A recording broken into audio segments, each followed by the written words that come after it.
Šta još? Opći do peče, a? Greje, bravo, možete vam.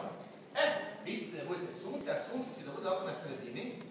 Da svako postoji, znači, vas tri, sad gledajte šta sad, kako bi sad mi mogli da to igramo, da sunce sija? Prvo moramo da imamo neki pogled neki malo na oči otvorite, tamo, gledamo, to, osmeh, i šta je da čučnemo malo i rukica ovo.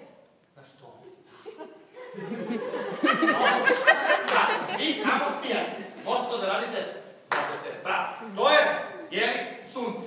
Međutim, šta? Ne ovo je drvo u nekoj šumi, ko će da bude drvo? Hoćeš ti? Ajde. Drvo, tu je sunce, a drvo ima neki, jel, kako ćemo drvo neko razgranati drvo, šta ono radi? Kako ćemo neka grana, kako bi stavila? Sad, pošto je drvo, znaš nekako drvo, ne može da se mnogo kreće, malo je dosadno, drvo nekako ufitiri pogled u nešto, dok se nešto ne desi vezano za drvo, možda tako?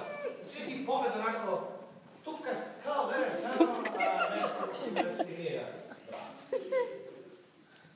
Pošto je ovaj dan, imamo i malu krticu, ovdje imamo ovakve, koja će sad krtica.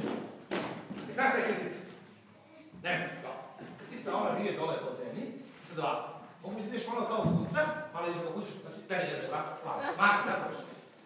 A Marko, treba da pređeš odatle da dođeš ovdje. A dok prelaziš, kako se dolaziš? Znači ideš dole kao, ideš kao kuca, znaš kako ide kuca četvoronoška?